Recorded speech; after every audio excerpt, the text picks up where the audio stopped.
लोकसभा चुनाव के बीतने के बाद सिवान में एक अलग प्रकार की चर्चाओं का दौर शुरू हो गया है और लोग अब यह चर्चा करते नजर आ रहे हैं। शहाबुद्दीन साहब के जो समर्थक हैं वह इन बातों की चर्चा करते नजर आ रहे हैं कि क्या शहाबुद्दीन साहब के पुत्र ओसामा साहब इस बार विधानसभा का चुनाव लड़ेंगे तो किस दल के टिकट पे लड़ेंगे, किस दल के सिंबल पे चुनाव लड़ेंगे, उनका विधानसभा क्षेत्र कौन होगा और किस क्षेत्र से वे चुनाव लड़ेंगे। बहरहाल अधिकांश लोगों का कहना है कि ओसामा साहब इस बार अपने माता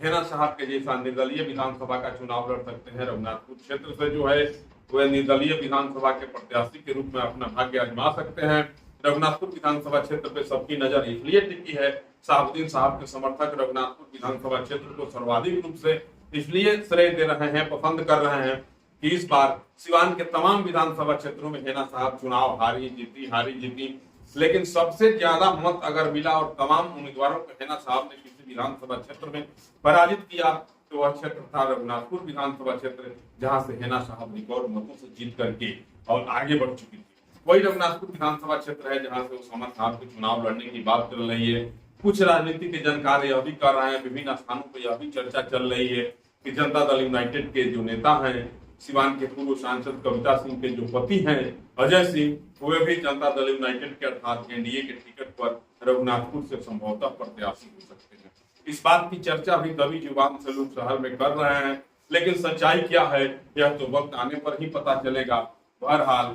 ओसामा साहब के चुनाव लड़ने की चर्चा रघुनाथपुर से चल रही है, क्योंकि हेना साहब को सबसे ज्यादा वोट मिला था रघुनाथपुर विधानसभा क्षेत्र से, और हेना साहब भी धीरे धीरे राजनीति में सक्रिय होते जा रही हैं, क्योंकि सामने विधानसभा का चुनाव है और लोकसभा चुनाव के बीतते ही विधानसभा चुनाव की शुरुआत प्रारंभ हो गई है। तमाम जो दलीय और निर्दलीय भाग्य आजमाने वाले प्रत्याशी हैं अपने अपने संभावित विधानसभा क्षेत्रों में दौरा तेज कर दिए हैं, लोगों के सुख दुख में भाग लेना प्रारंभ कर दिए हैं और सब लोग यह चाहते हैं कि मैं जनता के बीच रहूं, जनता के सुख और दुख में सदैव हाजिर रहूं, क्योंकि आने वाले वक्त में जब मैं वोट मांगने के लिए जनता के मध्य जाऊं तो लोग मुझे यह नहीं कहे कि इतने दिनों तक आप कहाँ थे और आज जब वक्त चुनाव का आया, आज जब वक्त वोट लेने का आया तब आप वोट मांगने के वक्त नजर आ रहे हैं। इन बातों को दूर करने के लिए, इन तमाम संभावनाओं को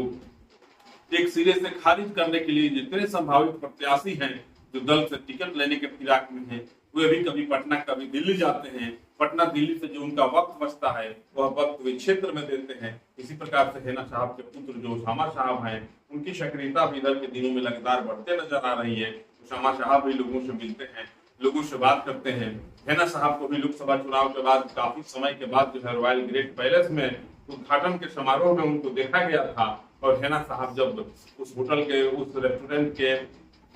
उद्घाटन के समारोह में गई तो उनका बड़ी जोरदार ढंग से स्वागत भी वहां हुआ था। आप देखे होंगे मेरे पहले के किसी खबर में, और तस्वीरें इसमें भी चलेंगी, आप देख रहे होंगे। हेना साहब धीरे धीरे सक्रिय होते नजर आ रही हैं, क्योंकि हेना साहब इस बार भी लोकसभा का चुनाव हार चुकी हैं और जनता दल यूनाइटेड की प्रत्याशी विजय लक्ष्मी कुशवाहा से इस बार भी शिकस्त खाई और चुनाव हार गई। लेकिन शहाबुद्दीन साहब के जो समर्थक है उनका यह प्रयास है कि भले हम लोग लोकसभा में हेना साहब को नहीं भेज पाए, लेकिन इस बार जो है ओसामा साहब को निश्चित रूप से विधानसभा का सदस्य बनाएंगे और ओसामा साहब जब विधायक बन जाएंगे तो आगे का दरवाजा स्वतः खुलते चला जाएगा और एक न एक दिन आने वाला वक्त में हेना साहब निश्चित रूप से सिवान का प्रतिनिधित्व लोकसभा के लिए करेंगे। बहरहाल आप मुझे मेरे पेज पे देख रहे हैं और आप क्या सोच रहे हैं कि ओसामा साहब अगर रघुनाथपुर से चुनाव लड़ते हैं दल से या निर्दल से,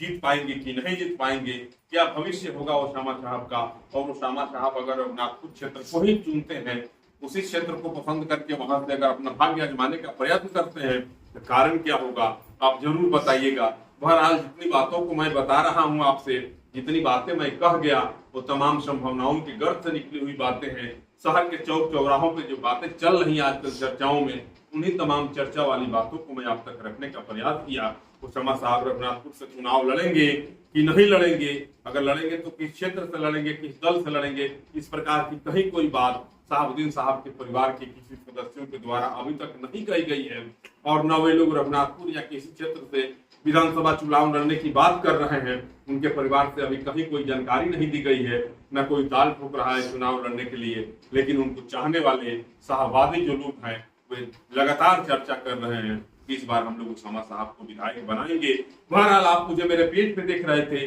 कमेंट करेंगे और जरूर बताएंगे कि आप किस रूप में देखते हैं। नमस्कार।